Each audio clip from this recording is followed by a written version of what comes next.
Fat Joe et le Terror Squad ont toujours eu une très mauvaise réputation. Alors on parle ici de jeunes latinos, donc portoricains, donc à New York, amateurs de rap, de battle, de violence, qui menaient cette vie, qui ont eu une vie dure, qui menaient cette vie, qui ont terrorisé leurs copains rappeurs, j'ai envie de dire, tels que le Rockefeller, tels que Jay-Z, et même entre eux, ça a tourné au vinaigre, puisque Cuban Link, membre du Terror Squad, aurait eu le visage balafré par Fat Joe lui-même.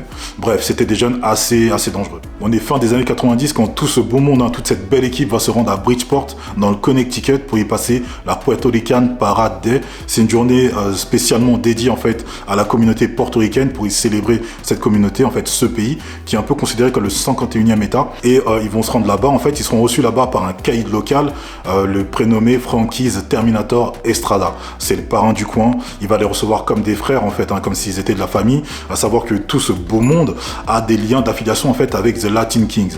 The Latin Kings, c'est un gang spécifiquement de latinos, donc de portoricains, basés originaires de New York. Ils ont tous affilié plus ou moins de près de loin avec ce gang.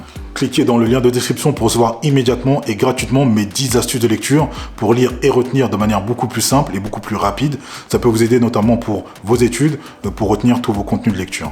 Ça se passe juste en bas dans le lien de description.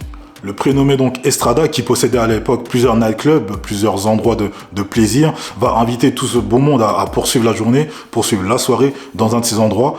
Et donc, est arrivé là-bas, c'est là où en fait Cuban Link, qui est un peu le player, le playboy en fait de la bande, va poliment inviter la copine d'Estrada à danser, donc lui offrir un verre. Et Estrada, qui est un peu la caricature en fait du caïd, un peu dans les séries, va voir rouge en fait. Il va péter les plombs, il va lui mettre un gros coup de pression à Cuban Link, qui va se défendre. Il va lui décocher une droite, il va l'allonger, il va pas se relever tout de suite, Estrada, et de là en fait ça va déclencher un gros mouvement de foule, une grosse bagarre.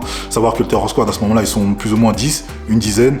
Alors ils jouent pas à domicile, ils sont à l'extérieur, ils sont pas chez eux, ils sont forcément moins nombreux. Estrada donc il a du monde derrière lui. Alors Fat Joe il grossit le trait en disant qu'ils étaient 5000, on se doute bien qu'ils étaient pas 5000, mais c'est juste pour dire que le rapport de force était forcément à leur désavantage et ils se seraient fait démolir en fait. Le Terror Squad aurait dégusté sévère, ce qui est normal au vu du rapport du nombre en fait. Estrada, qui était donc armé, menace de faire feu sur tout ce beau monde, en fait, de tous les allumer, d'allumer donc le Terror Squad, et ce serait sa copine, donc de l'époque, incriminée, qui va l'en dissuader, en fait, le persuader de ne pas faire une telle bêtise. C'est un autre membre du Terror Squad qui était lui aussi, donc, enfoiré, lui aussi armé, qui va prendre les choses en main, en fait, qui va braquer un ou plusieurs véhicules, donc, pour ramener tout ce beau monde jusqu'à New York, en fait. Le prénommé Raoul Condé. Et fun fact, Fat Joe lui fera une dédicace dans son hit Lean Back. Raoul. Quelques années plus tard, Frankie Estrada va être inculpé sous la loi RICO pour les méfaits que vous pouvez imaginer. On parle ici de vente de substances illicites, de trafic. On parle également d'homicide, puisqu'il aurait abattu donc des partenaires d'affaires, des membres même de sa famille. Et comme beaucoup de gangsters, pour s'en sortir, il l'aurait en fait balancé. Il aurait en fait balancé ses copains plutôt Latin Kings.